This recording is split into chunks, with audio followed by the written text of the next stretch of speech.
नमस्कार। एमपी में मंत्रियों को जिलों का प्रभार सौंपे 3 दिन हो चुके हैं, लेकिन इन मुद्दे पर चर्चा अभी भी बरकरार है। डॉक्टर मोहन यादव के मुख्यमंत्री बनने के पूरे 7 माह बाद राज्य में मंत्रियों को जिलों की कमान सौंपी जा चुकी है। मंत्री और उनके प्रभार के जिलों की सूची जारी होने के बाद ही सियासी हलकों में यह चर्चा तेज हो गई है कि बीजेपी में पुराने कद्दावर नेताओं का कोई रसूख नहीं रहा है। मंत्रियों के प्रभार से यह तथ्य भी सामने आया है कि केंद्रीय मंत्री ज्योतिरादित्य सिंधिया का वर्चस्व एक बार फिर बढ़ रहा है। पूर्व सीएम शिवराज सिंह चौहान के जैसे ही डॉक्टर मोहन यादव भी उन्हें नज़रअंदाज करते नहीं लगते हैं। मंत्रियों के प्रभार की सूची जारी होने के पहले भोपाल, इंदौर, ग्वालियर जैसे बड़े जिलों का दायित्व बीजेपी के पुराने और वरिष्ठ नेताओं को दिए जाने की बात कही जा रही थी, लेकिन ऐसा नहीं हुआ।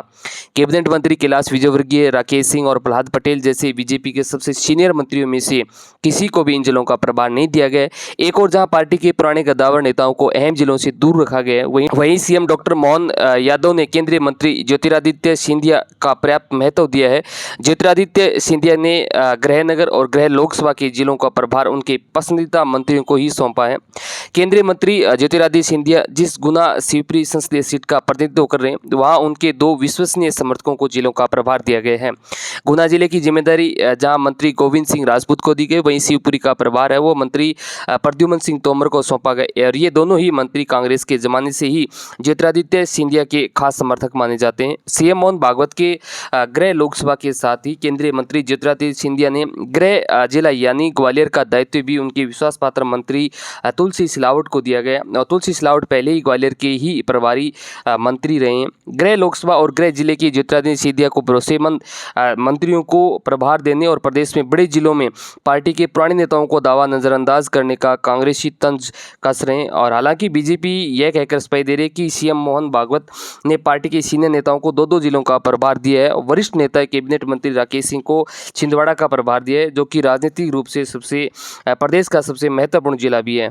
स्वतंत्रता दिवस की पूर्व संध्या पर केंद्र सरकार ने 1993 बैच के आईआरएस अधिकारी राहुल नवीन को ईडी डायरेक्टर नियुक्त किया है और सितंबर 2023 में राहुल नवीन ने पूर्व डायरेक्टर संजय मिश्रा के कार्यकाल की समाप्ति के बाद ईडी के एक्टिंग चीफ के रूप में कार्यभार संभाला था। और 14 अगस्त यानी बुधवार को जारी एक परिपत्र में राहुल नवीन की नियुक्ति पुष्टि की गई है, जहाँ परिपत्र के मुताबिक कैबिनेट की नियुक्ति समिति में राहुल नवीन आईआरएस विशेष निदेशक को ईडी के निदेशक के रूप में नियुक्त करने की मंजूरी दे दी गई और ये नियुक्ति है वो 2 साल के लिए की गई है। राहुल नवीन स्पेशल डायरेक्टर बनाए जाने से पहले इंचार्ज डायरेक्टर के रूप में सेवा दे रहे थे और राहुल तब तत्कालीन निदेशक संजय कुमार मिश्रा के साथ मिलकर के ईडी के काम को आगे बढ़ा रहे थे।